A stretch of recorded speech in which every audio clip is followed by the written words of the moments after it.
Hello,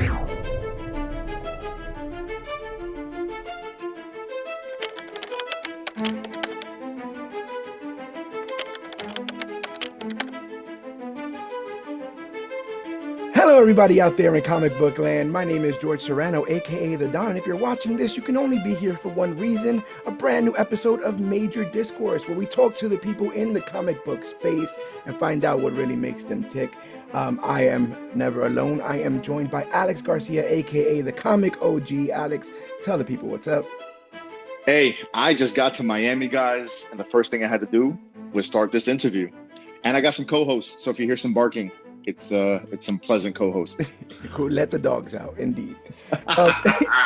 And man, I'm super excited for this conversation that we're going to be having here today. Ladies and gentlemen, here with us, we have the Prince of Portland, Oregon, the scribe behind the Snagglepuss Chronicles and Second Coming, the man who got to tell the Fantastic Four's life story and hang Huckleberry Hound, whether it's the space age, the dark age. He's the funniest man in the funny pages, Mr. Mark Russell. Mark, how the heck are you? Oh, doing great. Thank you so much for having me. Even though I know we're all thinking about the World Cup in the back of our heads. Yes, yes. It's definitely thinking about it's World Cup season. Things are getting hot over here, but things are getting hot over there for you. Dog Tag is on shelves right now. Absolutely an amazing series. As someone who served in the military for 4 years, 2 tours overseas, it's a book we're definitely enjoying over here and we're reviewing on our site. Absolutely loving it. But the man that I'm interviewing you with was actually the guy who put Second Coming, in front of me, and he wanted to tackle it during Christmas. So I look at this book, I see Jesus on the cover, and I'm like, I was a bit hesitant at first because of the subject matter. I grew up Roman Catholic and consider myself more spiritual now. So I wasn't sure if this book was going to lecture me, but instead I found it incredibly enlightening.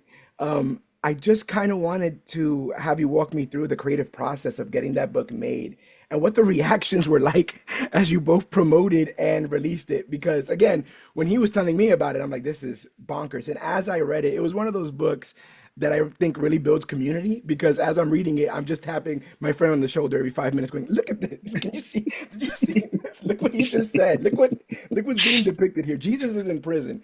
Absolutely tremendous work. But yeah, I'm so super curious how you got that off the ground.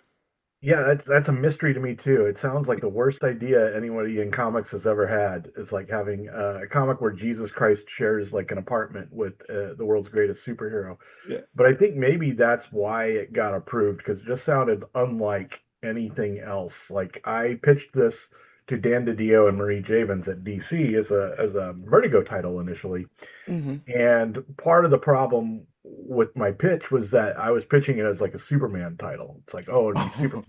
And Dan said, well, I get death threats if Superman doesn't say the Pledge of Allegiance, so you're not going to involve me in that. He said, but create your own character and pair them with Jesus Christ, and then we'll publish it as a Vertigo title. Which again, I thought, well, this is even kind of like maybe outside the box, even for Vertigo. Like, it's not something that you would expect any sort of DC publisher to come up with. And I think it did, because the subject matter, generated a lot of controversy, which was weird to me because people, hadn't even seen a page of it yet. Nobody even knew what it was about, really, other than the fact that it's about Jesus Christ with a superhero. And I was getting like all kinds of hate mail. People were blowing it up on social media. DC got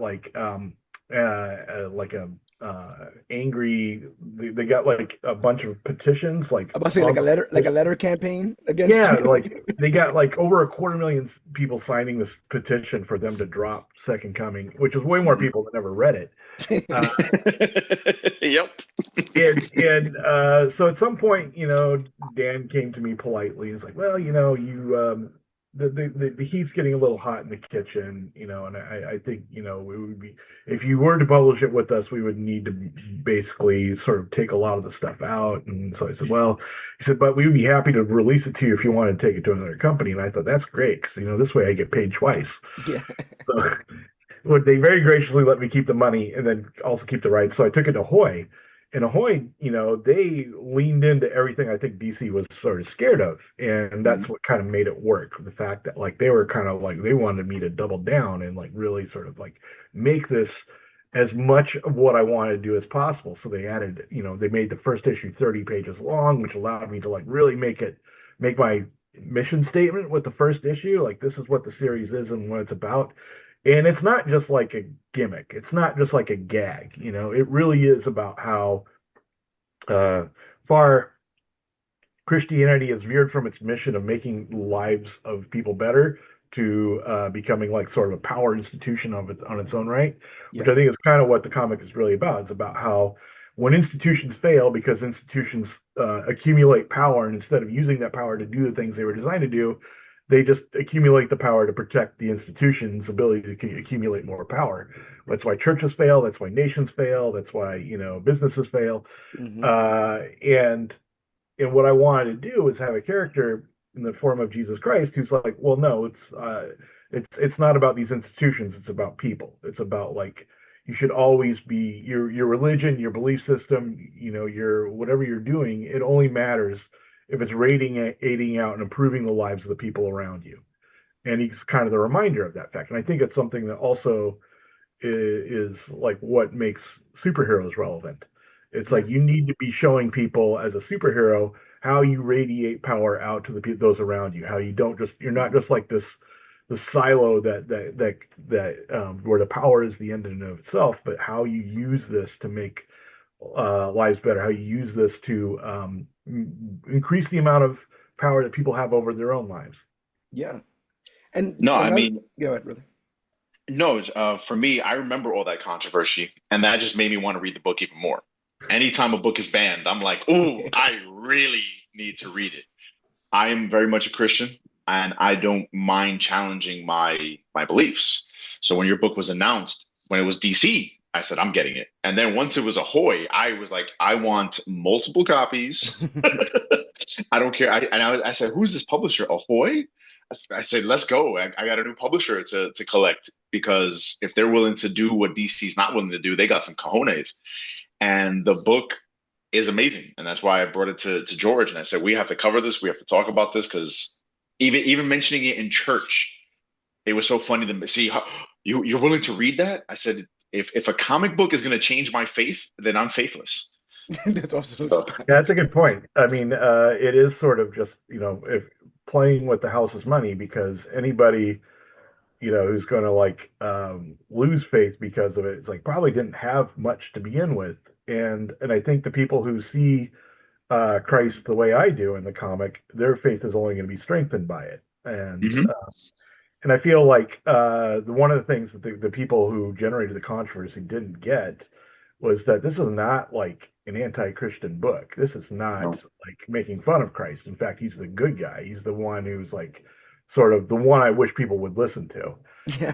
And he's really the hero of the story. And yeah, it's a little off the wall.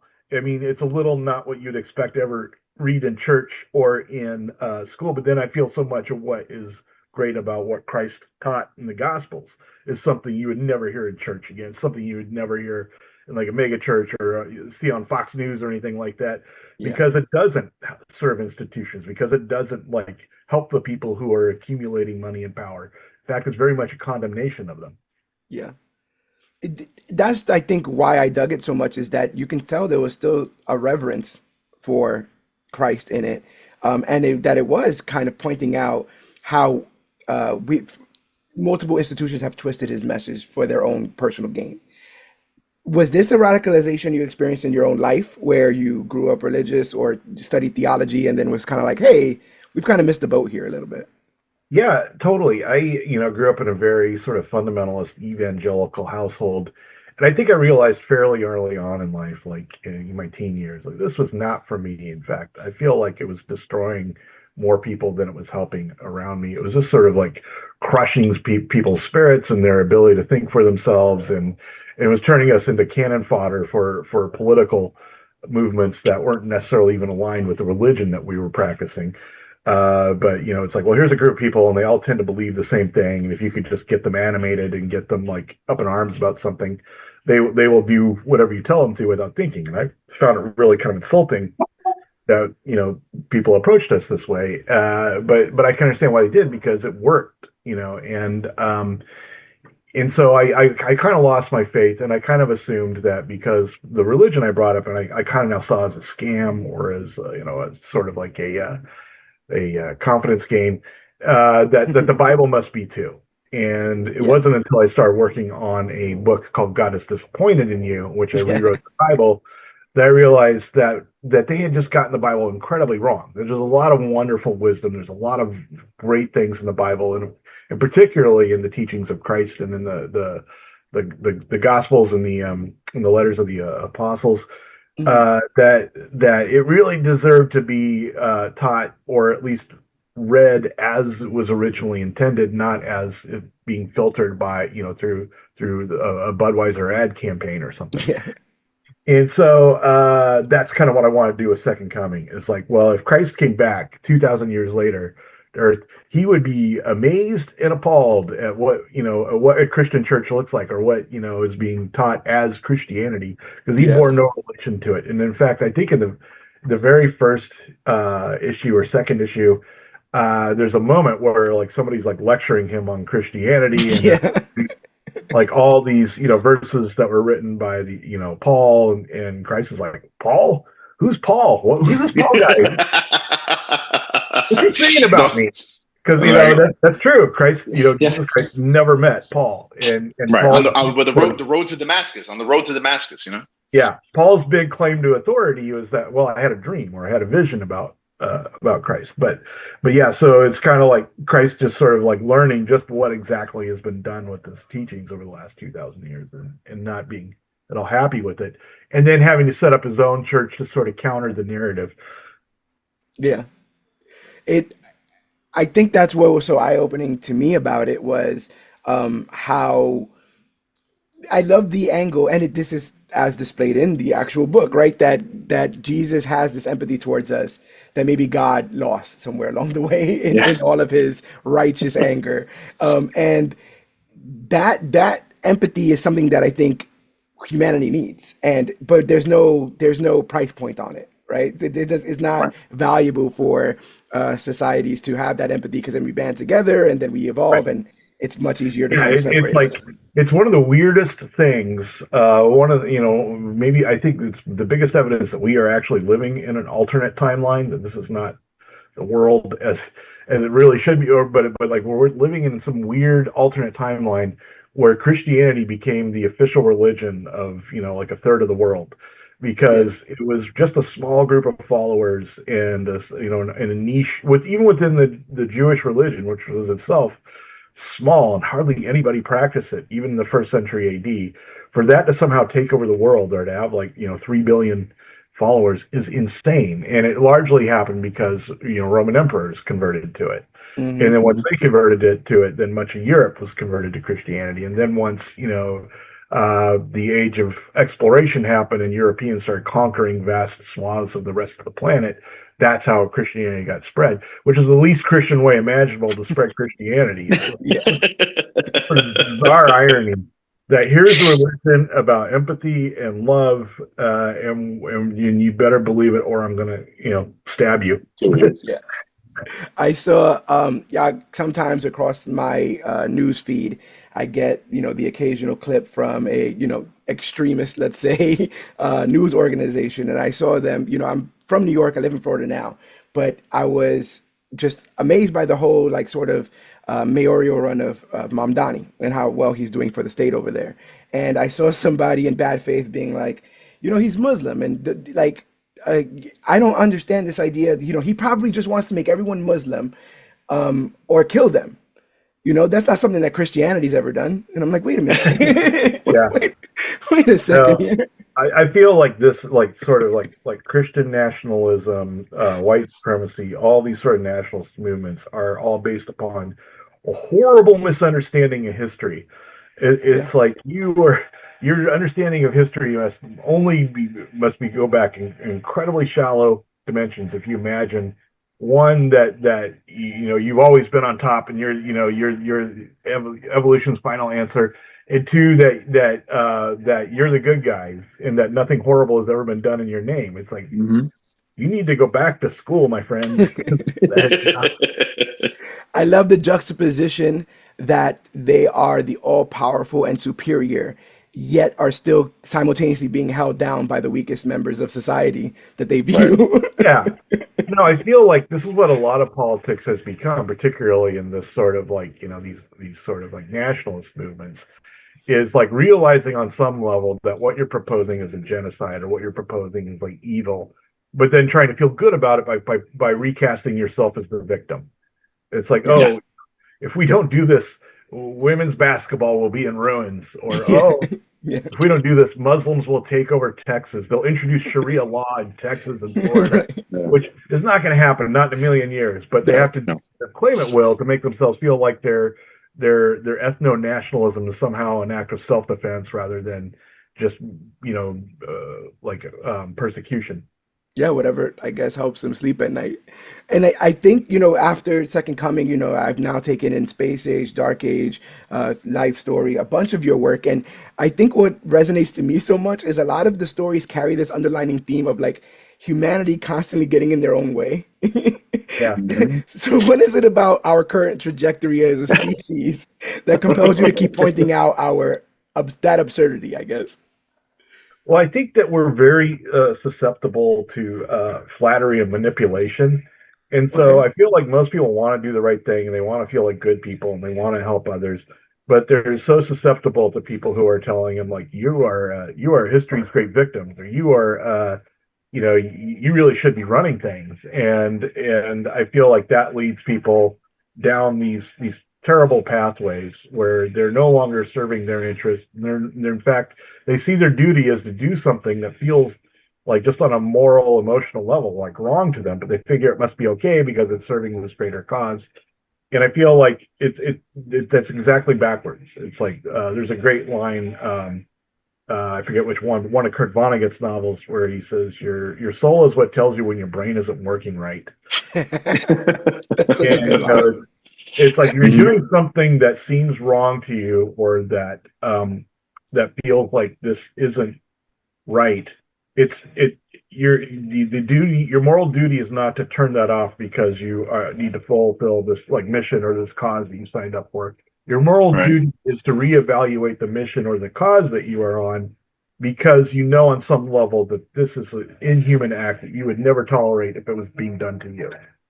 Right. Yeah. Yeah.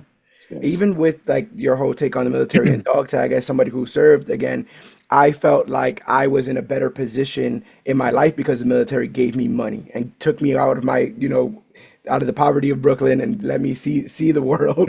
But I was yeah, effectively working for them and doing things that I probably wouldn't have done, if not put in that position to make me that I felt grateful. So I felt like I had to, do exactly what they wanted me to do in those circumstances, and I was able to, sleep at night because of the narrative. And I think that's another big part of a lot of your work is these stories that we tell ourselves. These, whether it be that humans are exceptional and better and bigger than all the other species, or smarter, or more yeah. civilized, or any of that kind of stuff. And that really rings true to me. I think in my search for meaning, because again I'm more spiritual than religious, I had to find out like why am I here, and what is the meaning of life, and all this other kind of stuff. And in my regard, it's just this was like a almost like a cosmic accident. Like this was a mathematical equation that spit us out, and we're here Yeah. now, and that's cool.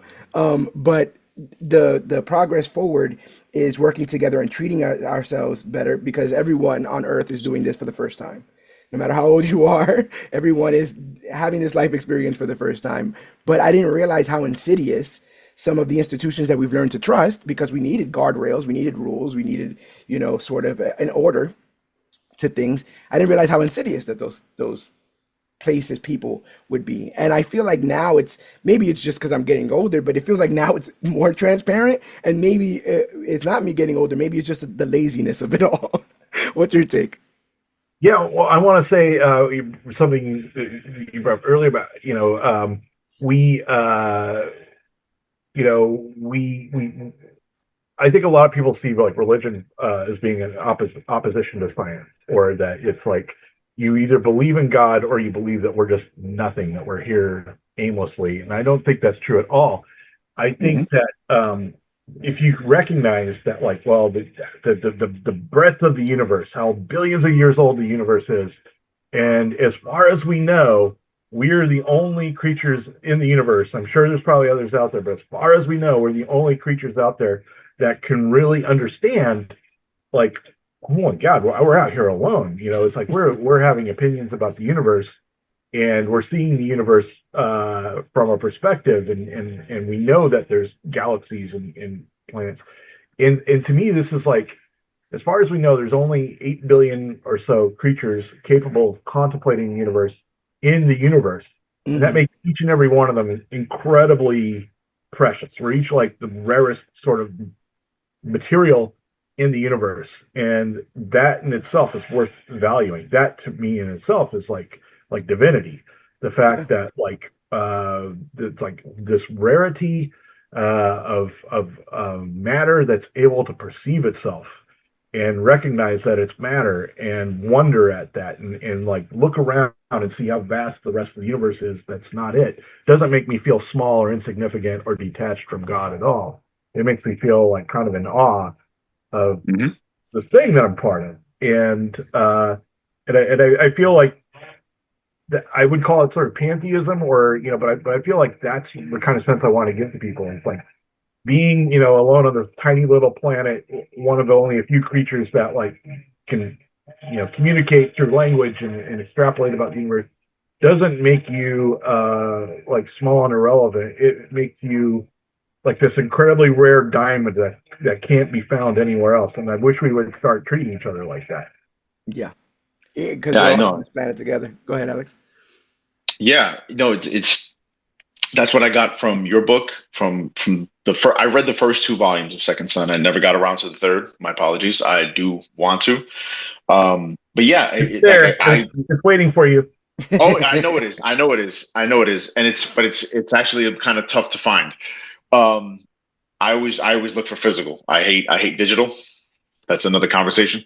Yeah. But no, so I saw that. When I read it, whether however you define yourself, like George said, when I read it, I saw it as someone who is looking for an answer, who wants to find this an answer to the universe. And like you said, to me, I've always felt science and religion can go hand in hand. I mean, some of the greatest scientists were religious people, and they got themselves killed or excommunicated over time because they actually noticed, oh no, this is heliocentric universe, and then Right. oh no, don't say that, don't say that, we're geocentric. No, I'm proving that it's not. Why are you cutting off my head?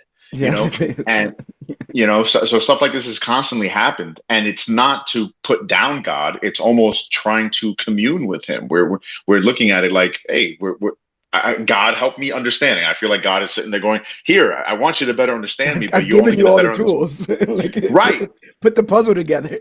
And like you said, the more you put it together, the more you realize, wow, let's worry less about the money we need so we can build a giant mansion, and more about how to like just feed each other and take care of one another, which I know sounds like hippie nonsense, but it's not. It's Commie. really Yeah. not. It's right, exactly. All right. Oh, there are people knocking on my door. I'll be right back. You know? I feel like you know, uh, we divinity is all around us, and we just need to be open to seeing it where it is. Mhm. It's not that religions are garbage or that churches are garbage. It's that religions and churches are just one of the many places in which you find divinity in your lives. And you Mhm. need to be open to finding it, like in a conversation. You need to be open to finding it in a book. You need to be open to Right. finding it in, just like buying some, random person a cup of coffee on a day when they really need one. And Mhm. that's, Yeah. to me, that's my religion. It's like, well, just finding these moments of divinity wherever I can in my life. Yeah, I think going hand in hand, the two things that make me think the most that there's something out there is, like you said, the empathy that we are able to give one another, especially those who really, really need it, and also the resiliency that humanity has as a whole to persevere even with all these things kind of going against us. And one of the things that makes this existence a little bit easier to go through is humor. And I feel like satire is one of your best tools in this. But I'm kind of curious from you, as somebody who uses it so often, why do you think satire is such a vital form, especially today? Well, I think because you were trying, to me, what makes good satire work and bad satire not work is like it's like you're explaining the truth of something very bluntly. Yeah, I think good satire as like it's not just like someone making a joke about something or somebody making fun of something. It's yeah, somebody getting to the truth of something and putting it in like the bluntest way possible. And to me, that's the gold standard. And if you can do that, then you're not only, making people laugh or, affecting people emotionally, but you're also like kind of explaining something in a way they'd probably never considered before, yeah. or making it simple enough that like somebody who never thought about it before suddenly instantly understands it. I didn't And I even think think that's about it like what I that, but really wanted to do with Second Coming, and also got his point of view is like talk about Christianity and my own version of it, the way I interpret it, in as blunt and obvious way as possible, just by having Christ Himself like encounter these situations. yeah. I never thought about it at that, but that's such a distilled way of understanding and explaining satire because I think that's what once you take out all the frills and the poetic language and you just say something blunt, you really start realizing how absurd our lives are and the stories that we tell ourselves. And I think it is that bluntness that carries through. I found a lot of that in Flintstones, which was incredibly dark. I hit up Alex. I'm like, bro, there's some stuff going on here, man. That washing machine story broke my heart.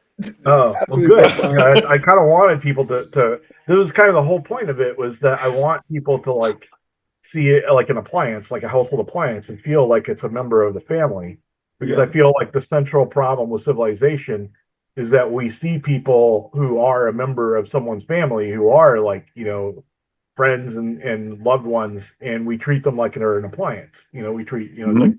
that's the barista. It's like it's like I don't care about that person except for their capacity to pour me coffee. right. Right. Uh, but that person is not just an economic function. They're not just somebody who like lives under the counter at the coffee shop when you're Right. not there. There's somebody who has like a family or somebody who has their own life. And the fact that we see each other as like these economic roles and not as like these people who are living full lives of their own is kind of what facilitates our cruelty to each other. Yeah, Yeah. we're No, constantly looking for what you can do for me kind of stuff. Yeah, I can see that. yeah, I constantly, I'm a teacher. I will right off the bat say I'm not very good at it, but I do like to emphasize to my students on how to treat each other because it's very interesting watching kids nowadays because we have these interactions or even less than that, especially with kids, and they just treat each other to me even worse than ever. I know some people want to say, "Oh, you're just the old man complaining." I go, "No," because even when I was in school, we were mean to each other, but we knew a line because we could see each other's faces. Whereas I see and hear what they're writing to each other, or even to people they don't know, and I go, "Are you really about to press send on that? Like you don't know who this person is on the other side. You don't know how they're going to react. Oh, I don't care. Oh, that's horrible." Yeah, So I no, I something I get that. constantly That's absolutely I right. and I constantly tell them, I go, especially with how some of these guys treat the girls. I go, that's someone's mother, sister, aunt. Think about how you would want that person to treat your mother or sister. I'll do this to them if they say that to my aunt. Right. But you're about to press send on someone's mother, sister, or aunt. So stop. And it's very interesting how overwhelmingly connected we are now, but at the same time have a disconnect. Yeah, we social media and the internet are like one of those tools. I mean, I use them both and I love them, but the dark side is that allows us to anonymize each other the way that Hmm. the barista or the landscaper or somebody is anonymized to us because they're just doing a job, and I feel like that's a real danger.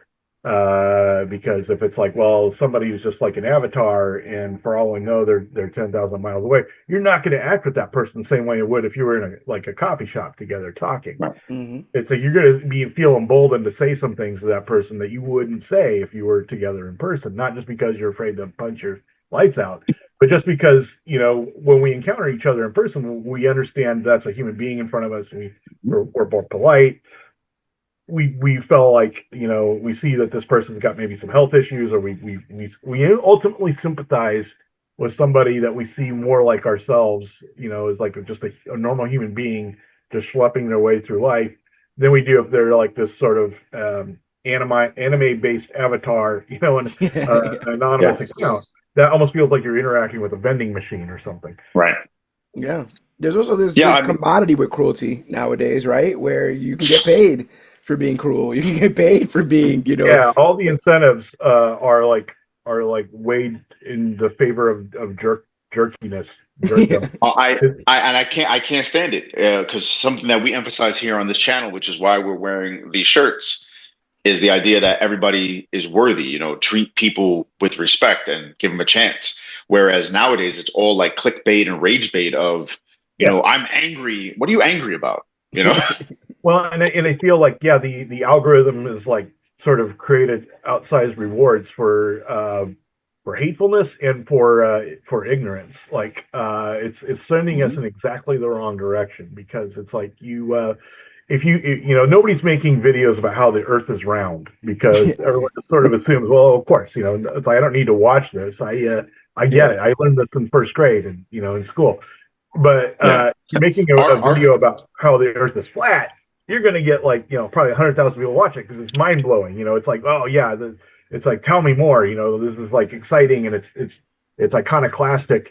And I feel like the same way. This is one of the reasons why these sort of like racist and incredibly misogynistic sort of influencers of ours are taking over, social media, is because this is what the algorithm rewards. No one's going to, you're not going to get a million views saying, well, we should just sort of like be nice to each other and get along and accept people's differences, because that's, well, yeah, I mean, everyone sort of knows on some level that's true.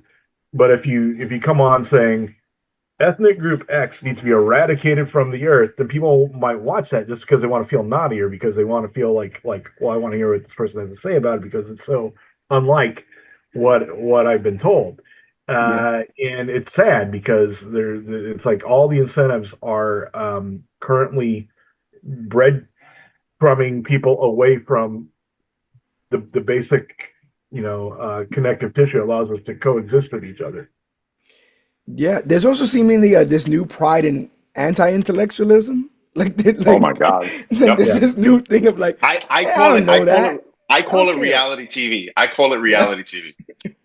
And so that's super funny too, of people just being like you'll just cite something or show proof of something. Someone will say something absurdly racist or Yeah. absurdly sexist, and you'd be like, well, no, actually, if you look at the numbers, and you just kind of get a nuh-uh, and nothing beats nuh-uh, nothing Right. Well, and, beats. and also, Like, it used to be that, before social media, before the internet, the cranks existed. But it was like just one person in the town who believed, the Earth was Mhm. flat, or that, like, We didn't land on the moon. there's one like Nazi in town who would, yeah, would sit Mhm. there in his little bunker with his like Hitler shrine or whatever. right, But now they all can find each other online, and it feels like this massive community. It feels like, Right. it's like a Nuremberg rally, and there's like hundreds of thousands of them. And if you try to go into that Nuremberg rally and say, well, Hitler was actually a disaster for everybody who was dumb enough to trust him with any power, it's like you're one person shouting against thousands. It's like yeah, Mao Zedong had a saying about guerrilla warfare, where guerrilla warfare was taking was the strategy of guerrilla warfare was to have allow 10 soldiers to defeat 100, but hmm the tactics of guerrilla warfare was to have 10 soldiers taking on one.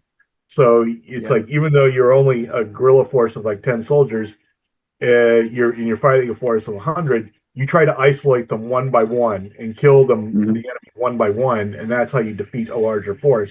And I feel like these sort of like rabbit holes and conspiracy theories and sort of rage bait influencers kind of operate the same way.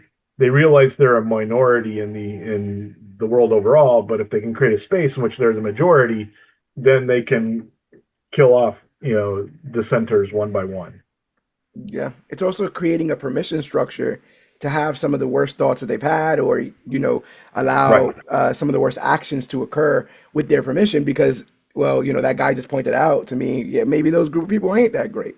Yeah, it I, creates a race to the bottom, right? Because it's like the French Revolution. Like once you've killed the king and you have this revolutionary government in place, the contest then becomes, well, who's the most revolutionary of the revolutionaries? And so right. everyone's getting crazy ideas. It's like and I feel like these sort of radicalized sort of influencer spaces work the same way, where once you sort of cut yourself off from mainstream political and social thought, and or you're from society itself, and it's just you and your 100,000 um, neo Nazis. Then the contest becomes like, well, who's the most outrageous or who is the most extreme in this group, and Yeah. that's like the street cred, which is incredibly dangerous. It's what powers the rabbit holes, and why you get people who are basically openly advocating like genocide and stuff now. Yeah, what one of the panels that I had seen before I read the book of Flintstones, you might have seen it going around, is when Barney's trying to talk to Fred, and Fred just says, "Barney, we committed a genocide." He Yeah, just it's probably today like the most viral like panel I've ever written, just because it's so in the context of it being in a Flintstones comic is admittedly like ridiculous, yeah, which is kind of what was sort of intentionally, where it's like I'm going to use this Flintstones comic to write about big things that the sort of foundational errors of civilization, in part because I know that's ridiculous, in yeah, part because I know this is like a case of big and small. It's like using something really, something that most people only know is like vitamin pills, yeah, and using it to talk about the biggest problems with society imaginable. Yes. Which, but I feel like in a lot of ways, leaning into that ridiculous kind of like helped, because people then would read it as a joke, yeah, and then like you do a satire, a joke that kind of has I could this is ridiculous, but I could see where it's coming from, you know. yeah. It felt Mhm. like a spoonful of sugar with my medicine. Like I'm reading this thing, this property that I knew about, and then I'm just kept turning the page and being like, "Wow, they're tackling some really serious stuff in this." Is Mhm. this a case where you have that pitch and present it, or you just put on Flintstones and you go, "What's my angle here?" No, I pitched it, and yeah, I kind of pitched it with this idea in mind, like it's going to be social commentary, and it's going to be using Bedrock as a way to sort of like explore the problems of civilization in general. Like everything we got wrong is like started with Bedrock, Hmm. and DC really liked that pitch. Marie Javins was the editor on it, and she was a really strong advocate for this approach to the Flintstones. And I think it really helped that it was a Hanna-Barbera title, because you weren't, messing with Superman, you weren't messing with Batman. Yeah, You were messing with something that wasn't really part of DC's core mission, so they were much more agreeable to you, sort of, clowning around with it a little bit. yeah. Mhm. You read it, and they're going I through their multiple religions, and then like they just keep changing to the next one that's the most convenient, and then they get one that, well, the elites get one that allow them to do terrible things to people, because they are better or they perceive themselves to be better. Again, you read all this kind of stuff, and in universe, you're like, oh, isn't that silly? And then your brain flips the switch and goes, wait a minute. Yeah, I started that whole process based on a thing I was reading about how religions sort of develop, and they kind of make the point that like back when humans, pre-civilized humans, were sort of wandering the earth, most religions were animist, because Yeah, the animals they saw as peers. It's like, and not just peers, but like helpers. It's like the bird. If you watch where the birds are flying, that will tell you where fresh water is, right. because birds always, they fly up above and they see where the water is and they go there to drink water and to fish and stuff. So if you're like a group of nomads, living 60,000 years ago, a flock of birds is like going to save your life. You see a Yeah, flock of birds flying somewhere, that's like an act of God. It's like you're showing us where to go. And yeah, so you sort of like treat these animals like they are your they're as much a part of this world as you are. And I think that like when agriculture happened and we started settling into like cities and empires and stuff, then our role with animals, our relationship to animals changed radically because most of the animals we're coming in contact with are like, domesticated animals like Yeah. pigs, sheep, Hmm. and cows. And it's just like, well, this is just here to serve me. It's like, Right. I'm just going to eat this thing at some point. And it's, it doesn't really have the same place in nature that I do. It's just sort of there. Nature is like this hierarchy. It's like, the cow eats the grass, I eat the cow. Eventually, a king will eat me, not literally, but Right. Right. figuratively speaking, like will tax me or send me off to war, or but this is sort of like the natural. And I feel like the religions changed at that point too, where it's like you're part of a hierarchical natural order with God or your divinity at the top, and then the priesthood below that. And it's what I was trying to do with the Flintstones is sort of capture how that process happens, where religion comes from like this sort of organic, natural sort of like thing to being more like an institution. Yeah. One of the other things that I loved was, and again, you talk about like this whole hierarchy and, how we perceive ourselves and, how we perceive everyone in the hierarchy. The idea that they have all these multiple living beings as their appliances, and then they just get Dino as a dog, right? And Dino Yeah. gets to like get pet and get food and, get given all this affection, and then they He's throw hated by out. the other animals. Yeah, You traitor, you 100%. traitor. Yeah. Yeah. Was that something you knew you were gonna do early on? Because Dino's beloved, and I just found his characterization that very funny. Yeah, no, I one of the first things I came up with when I was pitching this was like I want it to be largely about the animal appliances because Okay. in a way it kind of makes the same point I'm making with Fred and Barney. It's like these are people who are being treated like appliances who understand that that's wrong and they shouldn't be treated like appliances. But then they come home and they've got like a pig living underneath the sink. They've got like a bowling Yeah. ball, actually an armadillo that they'll roll down it. And it's about how kind of like our the big tragedy is our empathy is sometimes kind of limited to ourselves. It's Mm-hmm. like, oh yeah, I understand why this is wrong for somebody to do this to me, but not necessarily why it's wrong for me to do this to anyone else. Yeah.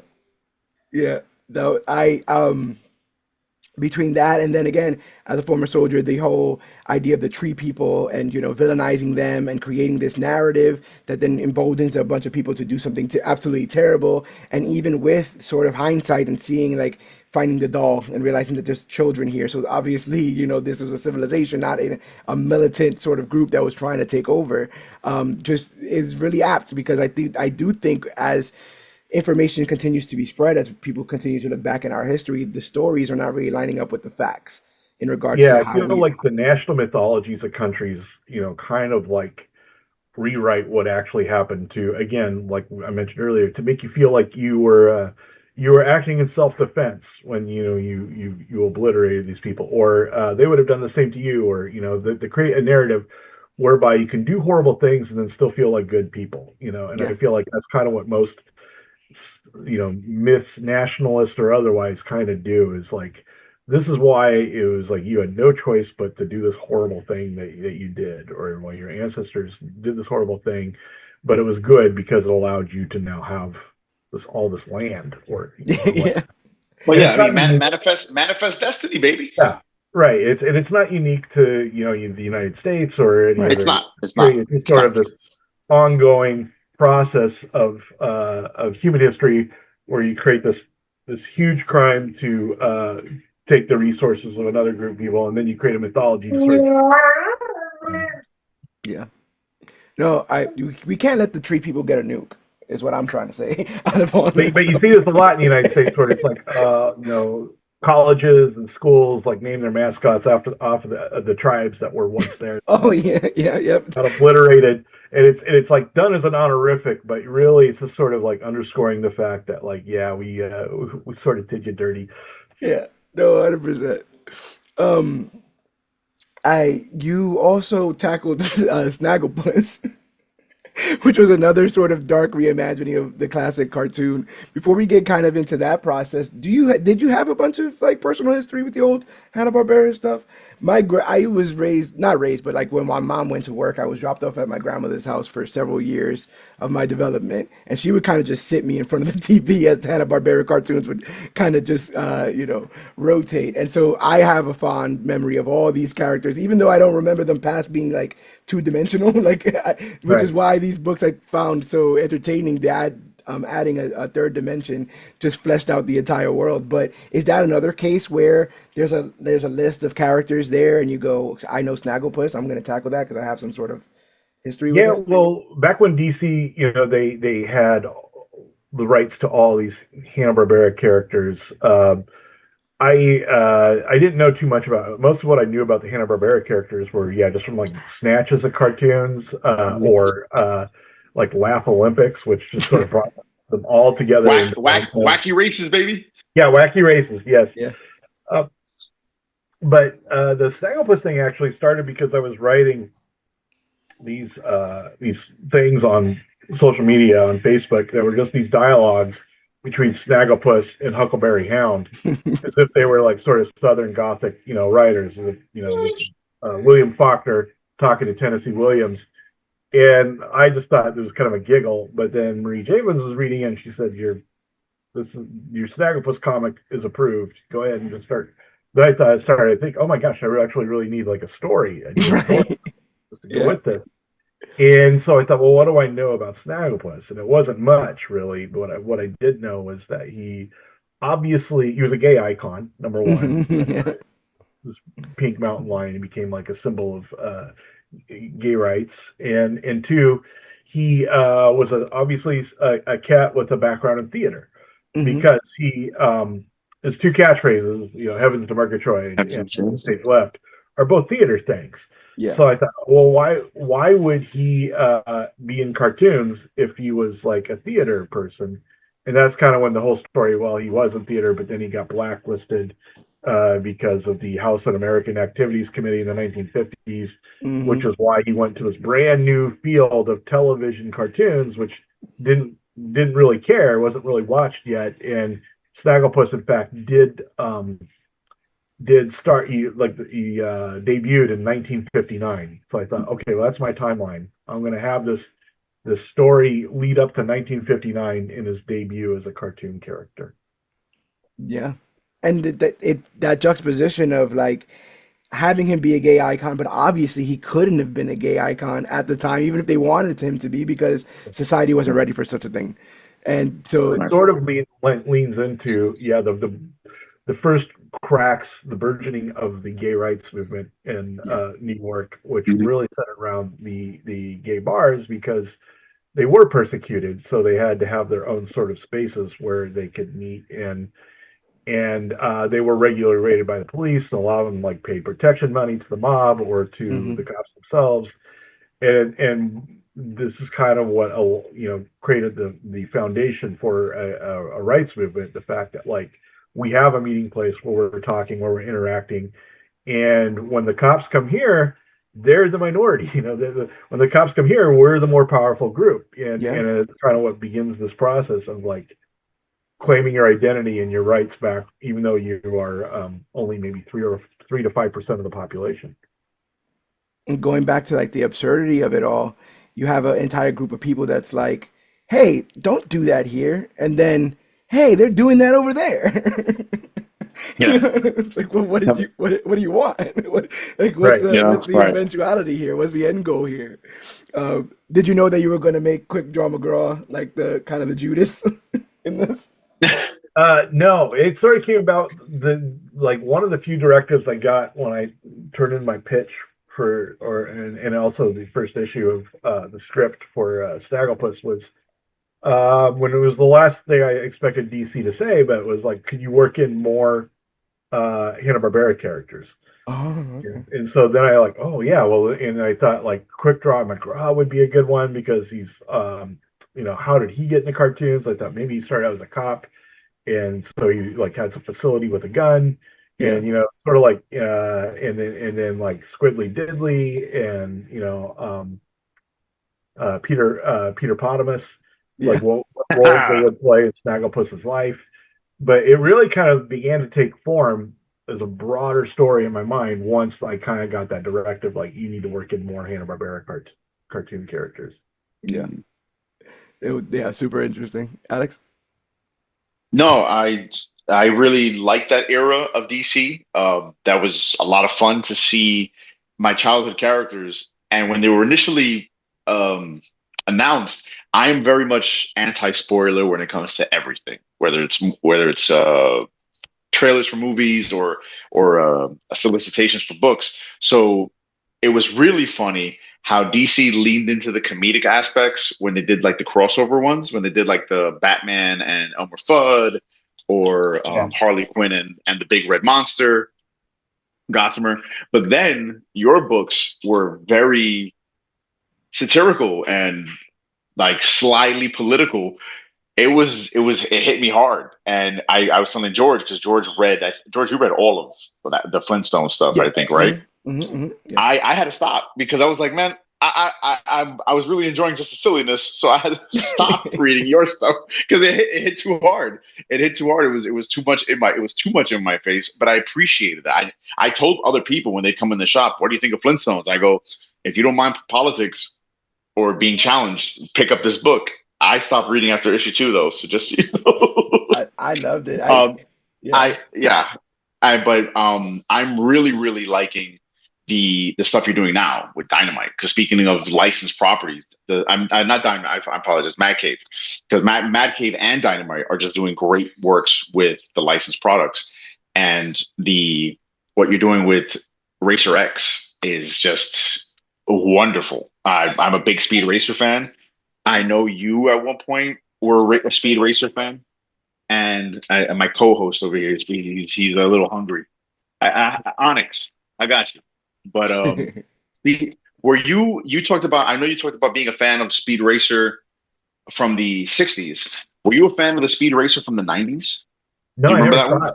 I never saw it. My Speed Racer was always the stuff from the '60s that they then sort of showed after school when I was a kid Hmm. in like the '70s and '80s, and that was my Speed Racer. But yeah, it's it, I mean I have the rare opportunity now because usually when I do licensed properties, I'm doing licensed properties that I didn't have a strong connection to. Like I didn't really have a strong connection to the Flintstones or Snagglepuss, which in a way kind of liberated me to like really just sort of make them my own. Yeah. But it's also interesting, like what I'm doing now is I'm writing licensed properties like Racer X, and I've got a title from Dynamite coming out for Firefly, the TV show. And these Oh, are Oh, properties nice.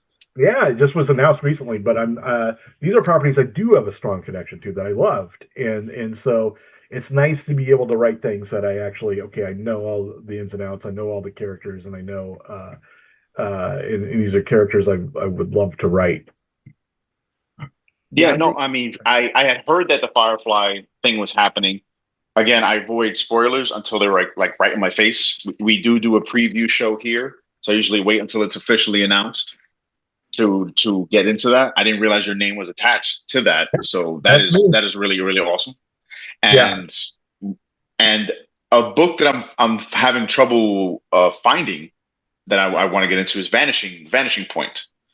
yeah, that's a sci-fi anthology series I did with the various artists. Although Ryan Alexander Tanner is the primary artist. He writes or he draws half the issues. And originally we came upon it together because we wanted to. He wanted to get into comics, and I wanted to work with him because he did a book on Muhammad Ali that I absolutely loved.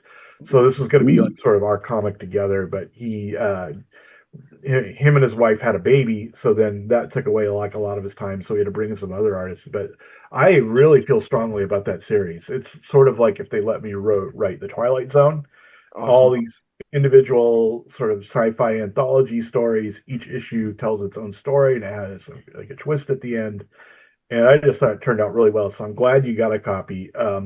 It's hard to sell an anthology because people like, Mm. understandably, they like characters. They want to like follow a character and a story from one issue to the next. And so when you have to start over with a completely new cast of characters and tell a completely new story, issue to issue, people don't necessarily follow it as a series. Yeah. And that's kind of what I was curious about in regards to Fantastic Four Life Story, because you tackle that. Does that mean you have to like lock yourself in your house and read every Fantastic Four thing ever? It must be easier and more No, sort of create, in a creative space. It must be easier to do anthology stories. And again, you say Twilight Zone. I love Twilight Zone. I love Black Mirror, and I yeah, do think in the same way that you're talking about satire, you can use science fiction and horror and all these things, right, to really point at what the human experience is, what it can be, and even create like cautionary tales in it. But with Fantastic Four, you have like a directive, right? You have to find a way to condense 60 years of a very yeah, beloved and series. How did yep. that kind of come about? They approached me about it. Like Chip Zdarsky had just done the Spider-Man life story, Yeah. and so they approached me with like about doing the Fantastic Four life story. And I love the idea of like letting characters age and like showing the consequences of their actions over the decades. Because I feel like one of the problems with superhero comics is that there's very little gravity or consequence to what they do because the next issue starts and it's all back to ground zero, or the next Yeah. series starts. So I wanted to show them over the course of a lifetime, and yeah, it was the continuity wasn't really a problem for me because they said, one, this is going to be sort of like its own pocket universe.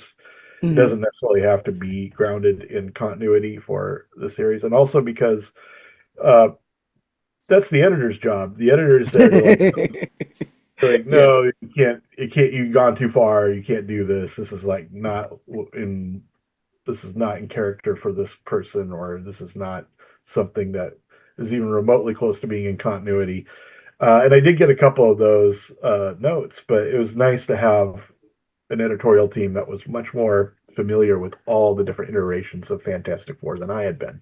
Because I love Fantastic Four. They're probably my favorite Marvel uh, Ah, thing, but at the same time, it's like I've only read like a tiny fraction of what is. It's like a 60-year-old comic book, yeah. and so hundreds and hundreds of these issues. I haven't read them all. I haven't even read like close to 10% of them. So I Right. just went with what I loved about them and a story that I thought made sense, given the fact that they're having to span 60 years. And it was kind of left it to the editors to tell me when it's like, no, you can't do this. Did you know early on that you wanted to stagger the appearance of Galactus instead of having it take place earlier on in their adventures, that he would be like this kind of foreboding threat that kind of drives Reed Absolutely. crazy? Yeah, no, and I wanted it to work like that because, again, the main thing I wanted this series was a sense of gravity or the consequence of decisions. And I feel like one of the things that was the sort of unrealistic. I mean, I know we're talking about superhero comics, but still, Yeah.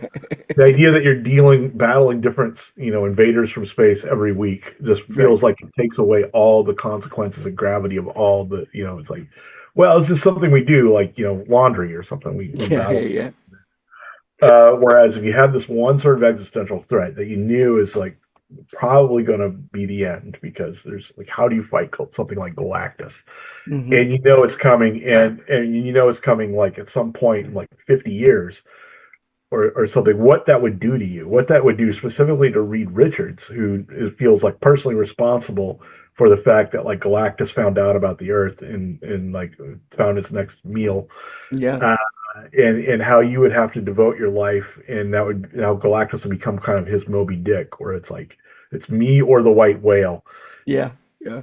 It felt like the true sort of, I don't even know what I would call it, almost like a psychosis that he goes through, because you see something that it's Yeah, it's it's it's um it's like Cthulhu, right? Like you see something that crazy. How would it break a scientist's mind who's constantly looking to and yeah. exploring and wanting to, build out and color in all the empty spaces, and then you And see I feel something, like if yeah, something like cosmic Galactus horror. really existed, that's the way you would think about it. Not like, oh, there's this dude and he eats planets and we got to fight him every now and then. You would feel like this is the end point. This is like something that's coming for us that we can't do anything about. And we either figure this out or we're done. And it would Right. become like the number one thing you would think. In a way, it's sort of like imagining what it would be like if we could actually come together to deal with the challenge. Like I feel like global warming or something should occupy that space.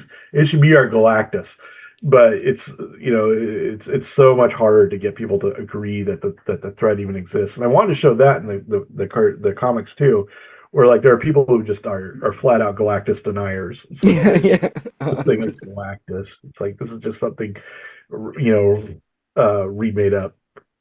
That's one of the most interesting parts of I don't know if you saw First Steps, but they get the whole world on board to kind of help them out with the whole Galactus thing. And I'm like, that has to be alternate world. That has to be Yeah, an alternate universe where they're like, yeah, we can totally get band together and I deal with like this. that though. I like the fact that that they're treating these things like as aspirational, or it's not like necessarily the way people would react, but it's like how we could if we wanted to. It's sort 100%. of like Yeah. Star Trek. Like, yeah, there's no reason why we couldn't.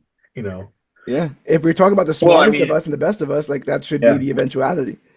well, even in Star Trek, it took World War III happening yeah, to then right. get us together. You know what I mean? It's So, ridiculous. but one thing I love about at the end in all of your stories, even though they can be satirical and even borderline cynical, is there's family at the core of it. Do you have a lot of siblings and cousins? I have a ton of cousins. I only have two siblings, Okay. brother and sister. But yeah, both my parents came from really large families, so I've got like a million cousins. Yes, the same here, and that's why I'm blessed to be able to come to Miami and just go, hey, I need a place to crash. But I don't have I have fur cousins too, and Yeah, they're happily a part of the interview, which is awesome. all That's great. your But families are converging. Yeah, there you go. There you go. yeah, but I wanted to get back to Racer X.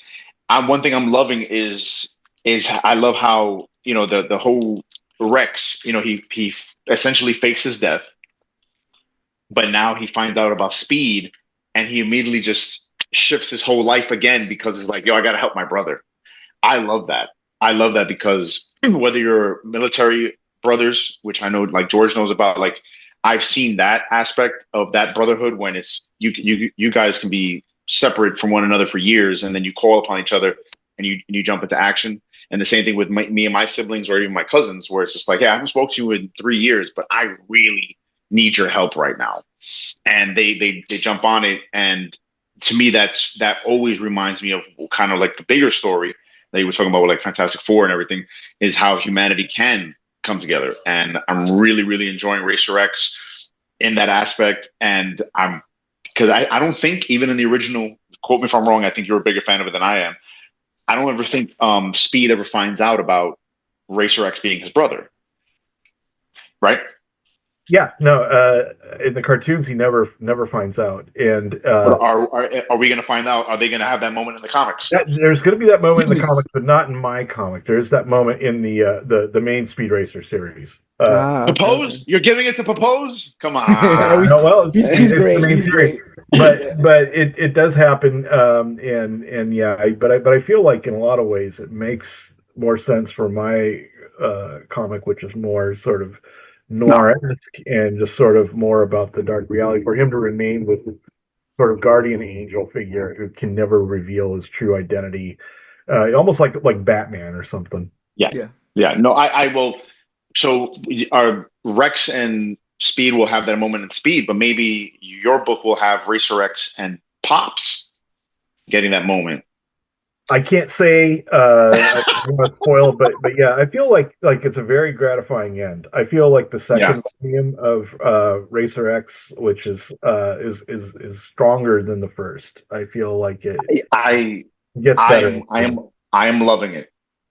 I'm going to be honest with you. I was reading Speed Racer, and I was almost reluctant because of monetary funds to also Yeah, get Racer how much X. money do you want to like invest in the Speed Yeah. Racer family? Yes. And then I finally said, all right, let me get into it. And now I'm like hunting down these issues. And the issue 8 was crazy. But And that's now I'm the just end. like, That's wait, the end of the series. Issue 8's oh, the is last. it? Yeah. This is it? No. I didn't even catch that. So Life is beautiful because the it's finite, I, Alex. right, no, because like I thought the end was like the end of this story The arc. end? Question Oh mark? no, that's the series. I mean, I would come back and do more if they wanted more Racer X, but I that's want more. all I've got. So, I want more. He's gonna all right, commission all a So right, new. right, Man Cave, let them I know. say he's gonna commission a new Racer X series. But is that a case of you adding depth to the Speed Racer universe, or was there depth to that character in the original series? Sometimes I find that if we look a little bit deeper, they've intended for some of these characters to be a little bit deeper than I think they were. I portrayed. think he was a little deeper in the original series. I feel like, to me, as a kid watching it, it felt like he was in a different cartoon than everybody else. Yeah, mhm. Everybody else is like, just sort of like having this goofy adventure and racing. And it's Chim Chim, all and Trixie, and like a colorful cast of characters. And Racer X was kind of like alone with his mind. He's just kind of like got this Yeah, mission on the racetrack that's completely different than everybody else's, where he's not really even there to win the race. He's there to like yeah, protect his brother. He's right. playing his own game. yeah, Yeah, yeah, yeah. That's how I always remember that, and that's why I was saying with the '90s cartoon, because the '90s cartoon had that '90s edginess to it, and it was very serious. And the same thing, whenever Racer X showed up, the series kind of just changed the tone, and I really really like that. But that series was cut very short. I think it only went like 20 something episodes, and then it was just gone. Mm. But it was really really good. I recommend I'll you check it watch it. out. Yeah. yeah. I just had to comment in regards to the Fantastic Four life story, the statement that the Fantastic Four are the Fleetwood Mac of supergroups. That was really really funny to hear Johnny Storm say. You talking about having some reverence for the characters. Do you have a favorite member of the Fantastic Four? Who's the Oh easiest to yeah, write, I guess? the one and probably the Marvel character overall that I loved writing the most, Ben Grimm. Awesome. Yeah. So That are you a man, that fan? monster. Are you a fan of CM Punk? Are you aware of this person? No. No, he's a No, he's a he's a professional wrestler who comes out yelling "It's clobbering time," just showing Oh, okay. how big Ben's stuff is. But yeah, just watch reading Ben in that, man. Like you just constantly just get reminded that this is his own Sisyphus of just rolling himself up a hill yeah. Yeah. and right back down again. But yeah, you're speaking to Ben Grimm.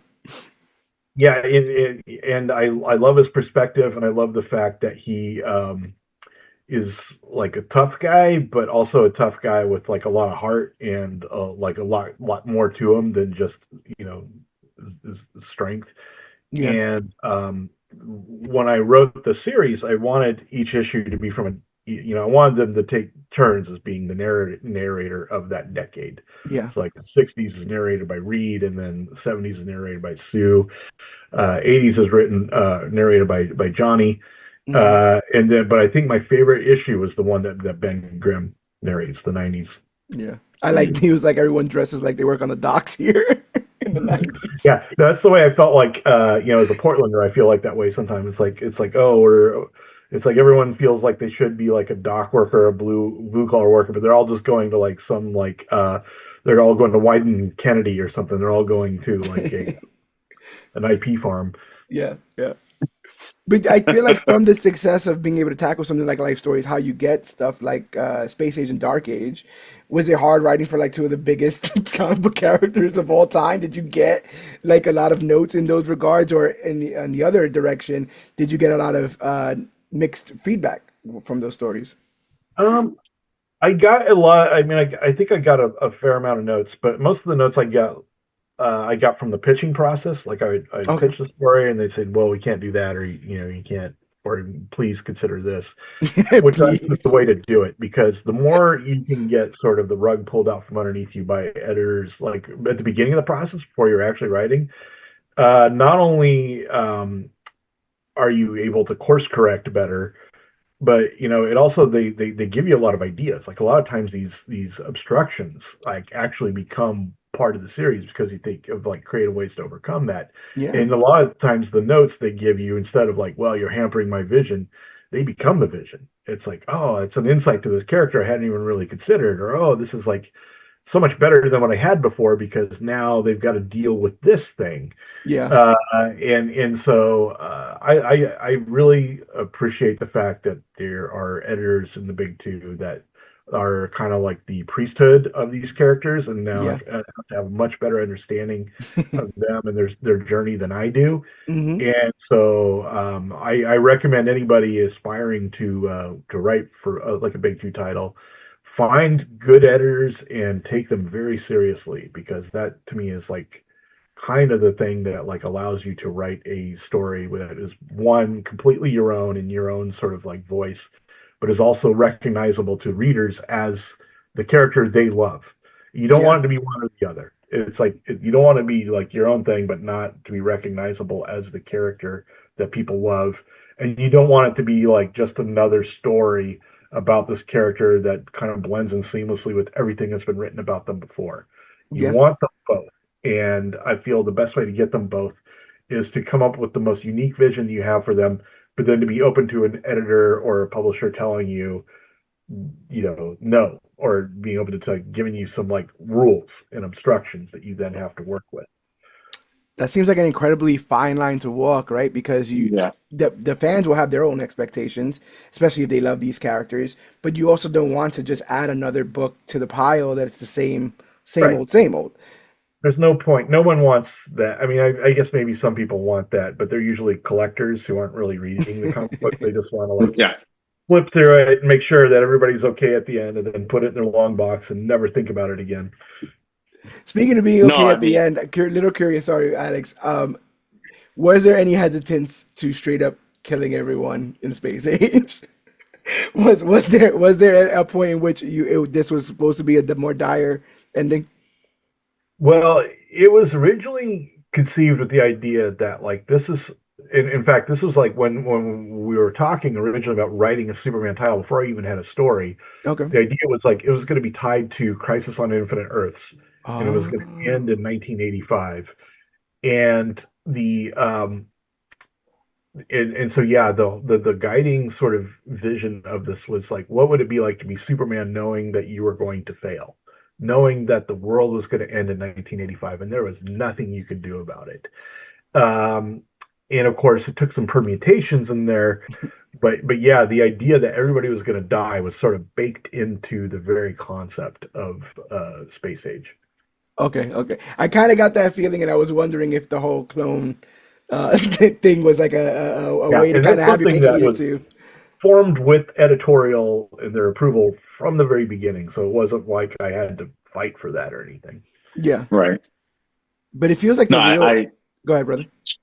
no, I was just gonna say I kind of got the feel for that once the book started, and then also between you and I know the Alreds very well, so I kind of said, oh, this book is not going to end. This is not going to have a happy ending. No, I feel like it does, but it's not what people I think would normally get from a Right. Superman comic. Were you a big fan of the character outright? Oh yeah, no, Superman's my favorite superhero. I think of all of them, and because it was like my earliest fandom, like the one Hmm. I discovered first. I think most people that's probably true.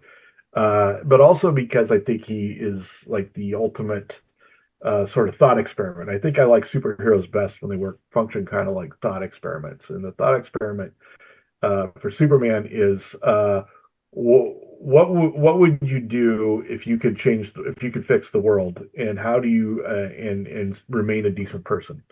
Yeah, And I feel like that's kind of like his real superpower is not the flight or the X-ray vision, but remaining a good person despite the fact he's got this enormous power. yeah, and Absolutely. and also you have that whole added layer of there's an entire society that believes that because you are the strongest, you should lead and you should kind of force everyone Yeah, into your vision. And there seems to be this humongous level of graciousness and being grateful for being on the planet that he has that allows him to want to add to Earth, not necessarily rule it. I love yeah. the No, idea I of feel him. like Yeah, this is he gets power. Like he gets that the point of power is to radiate outwards. That it's Right. to be shared and to like make other people feel like they have more power and control over their own lives, not to like just sort of consume it like you're saving it up, for a rainy day, or to silo it into yourself. Yeah. Did you know you wanted to tackle Batman after? Was that something that they told you was in the process of what you were doing? Yeah, we had no original plans to write a Batman story. It was, as far as I was concerned, when I was writing the Superman, that was going to be the end of the series. Hmm. But it did pretty well, and we had a lot of like leftover like sort of things for Batman, because there's a lot of Batman and Superman Space Age. So I had a Yeah. lot of like ideas for Batman that didn't make it into that book. So they approached me later. It's like, well, would you be interested in doing a follow up about Batman? And then I created a story about Batman, in that they used a lot of those ideas, but also took on an original story. And then after that, of course, then it's like, well, we can't just have 2/3 of the trilogy, so we're doing a Wonder Woman one now, but that Ooh. hasn't been that's still in the process. Still But cooking? Okay.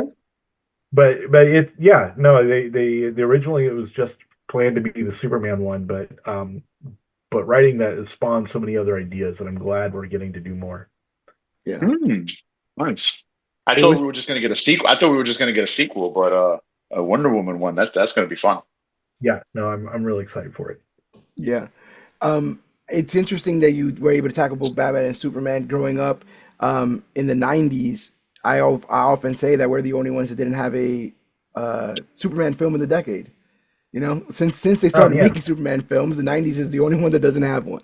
And I interesting. feel like Batman just permeated that entire generation, and that's why you have a whole group of people who prefer Batman over Superman and believe that he should win every fight. Um, so I was curious as to like once you get your mind focused on Superman and everything that he represents, was that an easy switch to then go over to Batman, knowing that they have slightly different takes on how they should handle their respective worlds?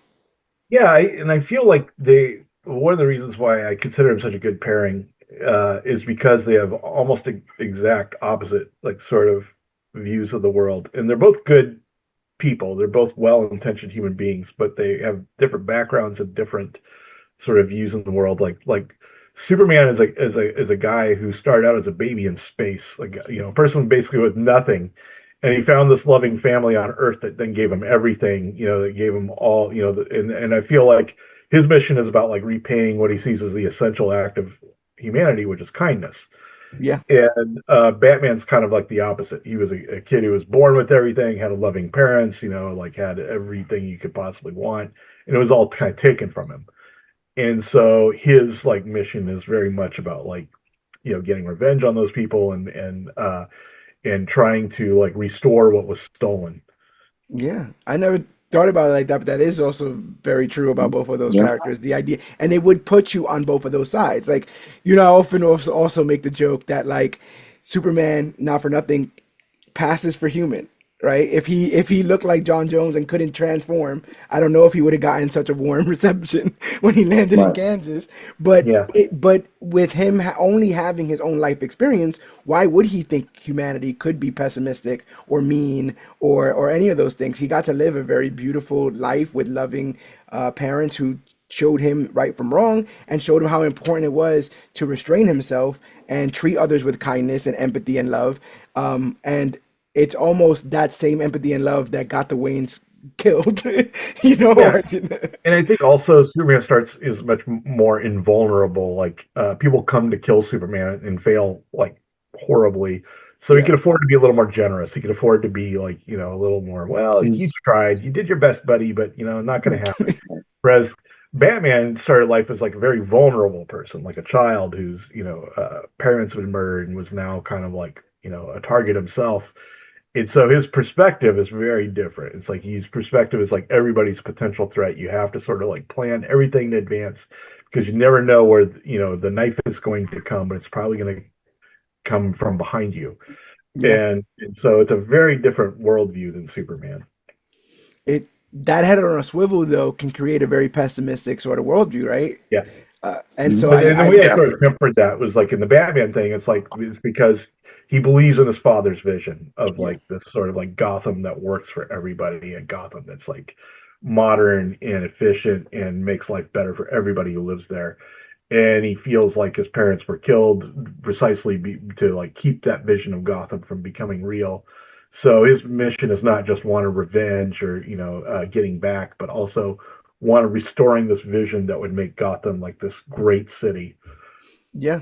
And I feel like we're all sort of the evolution of our parents' dreams. Hopefully, we end up being able to become that. Um, with all this superhero stuff in the current media, do you have a particularly favorite superhero movie? I think a low key favorite of mine is Logan. Okay, yeah. That's like one of the best superhero movies I've ever seen. I think Yeah. Logan, and I think also I don't know if you would count this as a superhero movie, but probably my favorite all time would be RoboCop, Okay, yeah. Yeah. 1987, which Yeah. kind of tells you how No, old. I mean, I can't, I don't want to say some of my favorite quotes from that movie, but I do love that movie in general. Yeah. And it's a movie that they should have never tried to remake. Oh no, the That remake is it oh was man, terrible. so misguided. I mean, I like the idea that you're going to try to remake something that's already as good as RoboCop. It's just sort of like very audacious. They did such a horrible job. It's just so Yeah. forgettable compared to the original. T- Yeah, no, to me, there are certain movies you just don't try to remake because they're so perfect. And Yeah, it's RoboCop better. back, Right, you're far better off just remaking like sort of something that has one good idea, but it was terribly flawed, or something that nobody saw because it was not good, but it has this really great concept. They did the exact opposite. yeah. Yeah. they So I mean, I made, know that RoboCop has a bunch of commentary towards like uh, the military industrial complex, stuff like just how people can be recycled and used, and propaganda towards uh, the police force, military, all that kind of stuff. There is the remake like toothless. Is that like the big issue? It feels like it has too many ideas, none of which they really had too much to say about. To me, it feels like this was made by a committee. Like if you Okay. yeah, yeah. put like And, 10 writers in a and room then, together, this yeah. is like hodgepodge of all their ideas. Yeah. And then it came across just as very generic, whereas the original had a lot to say and was very bold. It felt like it got greenlit just because somebody thought, well, here's an intellectual property that the world is ready to see again. It felt like everything about it felt like this is just something a studio is like putting on the conveyor belt to churn out, rather than somebody really had this vision of what would be make a great RoboCop story. Right. I find that's the biggest difference between things in IP that get greenlit as films and things in IP that get greenlit as comics. And I think that's what initially had me kind of hesitant. And it's not always been that case. There's a multitude of crossovers like Terminator and Superman that just kind of dribble the ball, right, and pass it Yeah. to the next plot point. But I feel like we're in this kind of golden age where we have writers that want to be purposeful and intentional with their writing, and can do it under the guise of all these characters that we just named, whether it be Snagglepuss, whether it be the Flintstones, whether it be the Speed Racer family and stuff like that. And it's just so interesting to watch a generation that I'm kind of a part of take those IPs back and then almost make them bigger for the next generation. Yep. And you've been a part of that, so that's been exciting. Yeah, for sure. Yeah, I totally dig that. Alex? No, absolutely. I mean, I want to see you do more stuff. I mean, do you besides? I know you said you got more DC work coming out. Um, do you have? Because to me, Dynamite is just kicking the crap out of their '80s property stuff. Is there an '80s property that you want to bring to their attention and say, "Hey, look, let me make this into a book over Oh, that's a there"? good question. I don't know if 80s specifically, but I would love to write like some sort of Scrooge McDuck or Donald Duck universe thing. So, because Donald Duck has like this. The thing that I find kind of alluring about the whole Donald Duck universe is that he's got this extended family, like all the different ducks, Mhm. and so many that it would be really cool to do an immersive thing, well, sort of like the Flintstones, where it's just like this whole sort of duck world Yeah. where all these different family groups and they're all different jobs, and there's like obviously Scrooge McDuck who's like, but it just feels like such anything you wanted to write about you could write about within the realm of this duck universe. Yeah. Yeah, I mean, that sounds because I I know Jason Aaron recently did something with that kind of with Scrooge Yeah, McDuck. So you could take it from the Donald perspective. I was jealous And when I heard that because that's something I started storing like in the back of my head, like, oh, I got to do a Scrooge McDuck title. So, and then they came out with like Jason Aaron, who's a brilliant writer, like is doing the Scrooge McDuck and the Infinity Diamond. Like, damn it, Mhm. he's Yeah, already on top of it. Damn. yeah. But I mean, you could do like Donald Duck and the Infinity Nephews. Oh You my know, God. Yeah, and Infinity Huey, Dewey, Quarter. and Louie. Huey, Dewey, and Louie Prime. Huey, Dewey, and Louie Beta. It would If be you like fantastic. the Infinity Dime, you'll love the Infinity Quarter. Yeah, there you go. There you go. There you go. There it is. So you're telling me you don't have a hard-boiled jabberjaw sort of pitch in your Right. show? The Gilla Gorilla. I would love to do some more Hanna-Barbera stuff if that ever was a thing again. That would be great. I originally envisioned doing a Huckleberry Hound comic Mhm. that would be about the like Huckleberry Hound's son, who is the character in the last issue of Yep. Snagglepuss. It'd be about his career as like a stand-up comedian in like the 1970s. Oh, that's pretty awesome. I Mm. want to see that. He'd basically be like a George Carlin or sort of Richard Pryor figure, but Yeah. Nice, No, I could dig that. I could dig that. nice. And two names that are not set often enough anymore. oh, absolutely. Yeah, talk about, and that's another thing. They're incredibly creative, and we're able to use satire to kind of bring all these things to the public. These issues, these again, just pointing at the absurdity of the human experience. Sometimes it just makes us feel less alone because I think we all kind Yeah, of for sure. are. Sometimes we sleepwalk through this, but we do come up with these questions in our own head, and to have somebody else kind of present it to them again just makes us feel like we're not crazy. With everything Yeah. that you're doing, how do you get to Dog Tag? Was that another story that you just felt like you had to tell at the time? Was it something in your back pocket you had been holding off for a It's bit? something that it just sort of evolved. Like I had like a few isolated individual sort of war stories that I Mhm. thought would be really good, and I just sort of stitched them together through Dog Tag. But it's hard to get a war comic approved. It's much easier to get like some horror or superhero or sci-fi. So when I got the chance to do it, when Mad Cave was like, "Well, this sounds interesting to us," I jumped on it and I fleshed it out specifically because I want to remind people that fascism and ultranationalism never end well. Yeah. There's never been a country that's landed the fascist dictator thing and has come out ahead. It always ends in destruction for all concerned, and that's kind of what the comic is about. It's about them sort of going through Europe in the last year of the war and seeing the consequences of having turned so much of the world over to like a dictator. Yeah. I think it also kind of humanizes, again, like often talk about like the barista and what the purpose is. Sometimes soldiers to people are just soldiers. They're meant to go over there and they're meant to die, and they're meant to, come back either disfigured or dealing with traumas. And sometimes we don't kind of get the human aspect of it. An absurd story that I have from my time is at one point I'm in Kuwait and I'm waiting for my flight to come back to America for 2 weeks as part of my leave. And for some reason, through paperwork or whatever, I end up in Kuwait for a week in a tent sleeping on a cot. And as I'm waiting to fly out, and I'm just feeling like in general like neglected, right? Because I'm on army time. I'm waiting to get back home, but I have to wait for this big machine system to kind of credential me and then get me back. I get online to see what everyone's talking about, and they're talking about the Taylor Swift Kanye West Grammy thing. Right. And I found myself kind of getting like angry about the whole. I'm like, there are people. I am in a country right now. There are people Yeah. dying left and right. I can't get home. But the topic of discussion right now is these two millionaires, for the most part, arguing on stage. Not to say that none of that stuff is valid, but at the time it just felt so disproportional to what was actually going on at the time. Right. And I feel like maybe that's kind of the drawback of the way wars are fought now versus back during the days of dog tag, where it's like in dog tag, when, in World War II, when there was a draft, it's like everybody was focused on the war because it's like, that's your brother over there. That's your father. That's your cousin fighting it.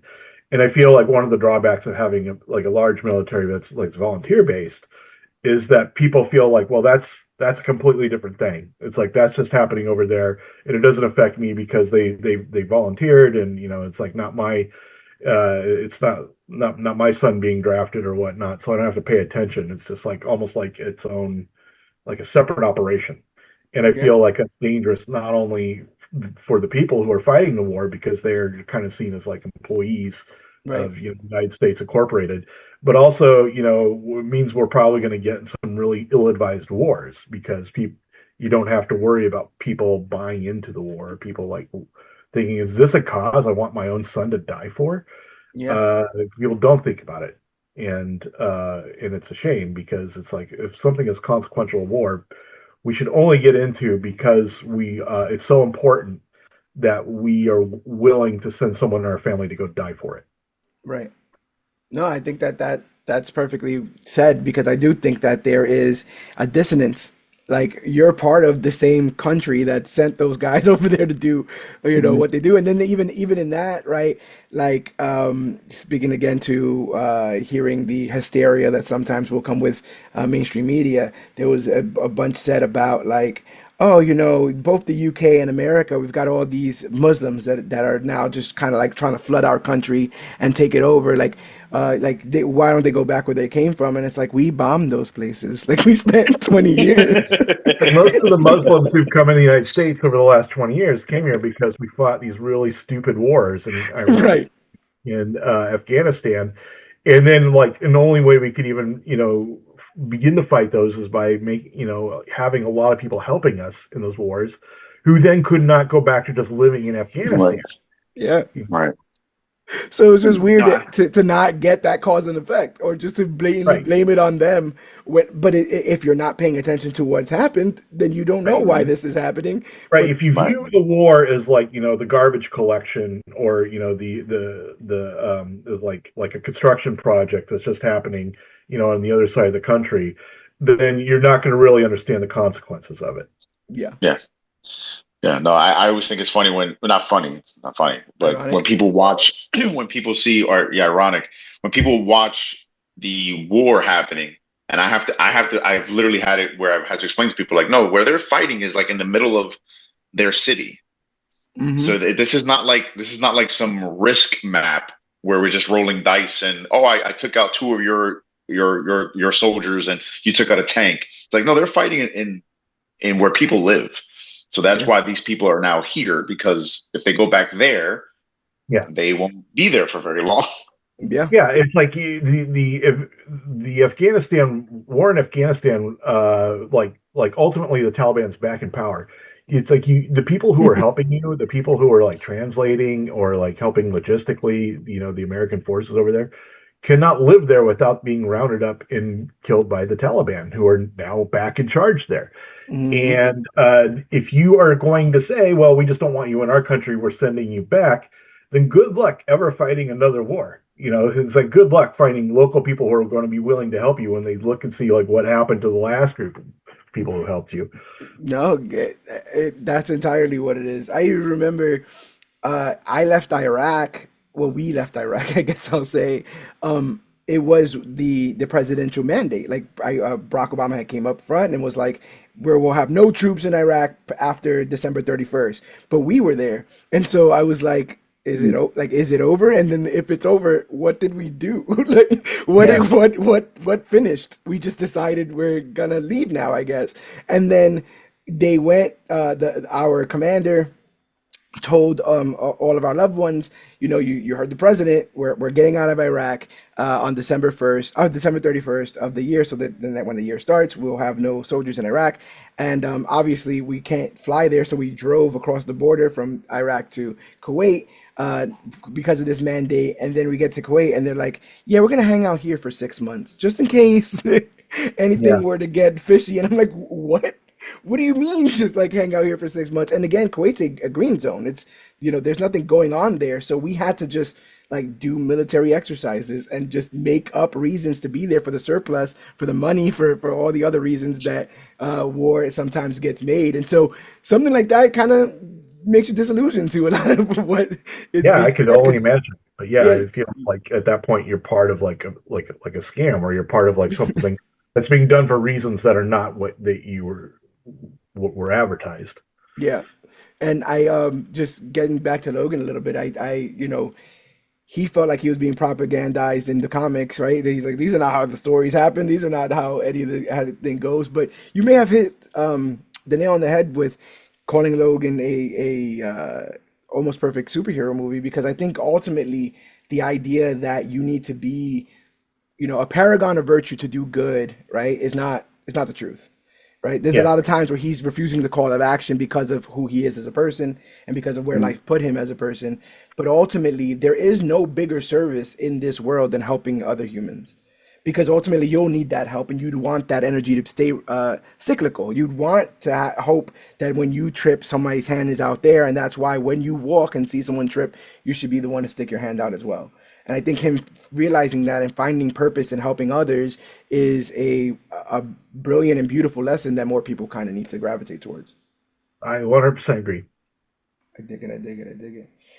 This has been a fantastic conversation. We're gonna get you on as soon as Dog Tag is finished. I want to definitely chop it Yeah. up about that. As soon as Alex gets on Second Coming Volume 3, we'll get back on Yeah. here and we'll kill it. But Dog Tag is right now on shelves. Racer X is finishing up, like I said, with issue 8. Where even when Dog Tag came out, I'm looking at solicitations and I saw your name. I'm like, we're covering that. Like we're doing reviews Right. on that because All right. again, I think you're doing it very, very important work. I think your work is also very smart in a way that I feel like a lot of our media doesn't challenge us nowadays. They kind of spoon feed us a lot of this stuff. It serves the purpose of being entertainment, which I think a lot of people, gravitate towards. But I think it also has a lot of really important stories and values in it that I think society needs ultimately. I don't want, and you can kind of see how media is kind of shifting this way. I don't ever want this to be back to a conveyor belt medium, where you're Oh, just Right. pushing content to push content. The that. stories that rise above are the stories that have something to say. And we are living in a very brilliant time in the comic book space where back in the day, and it happens a little bit here now, but back in the day, people would follow, Superman, they follow Daredevil, the Spider-Man to the ends of the earth. And now we're seeing a creator focused sort of run where people will follow an artist or a writer because they dig what they're doing and they want to see what their new take is on something brilliant. I think you're one of those people that people see their name on a book and they're like, I already dig everything else. I'm willing to kind of get into this. And you also offer a buffet of different genres, of different takes, but all with the same purposeful and intentional sort of mission to say something. It's so funny how many people get up on the stage and have nothing to say. Well, thank you very much. And I feel like, yeah, as a writer, and the thing you should be writing about is just the thing you care the most about at the time. And I feel Right. like that will, if you follow that, it will create like a lot of stories for you, and it will take you to a lot of different genres and places. And that's kind of, I've had the enormous privilege over the last 10 years to be able to sort of chase that butterfly to like war comics or to, Hanna-Barbera comics or over to superheroes. And it's been the greatest joy of my life to just be able to do that.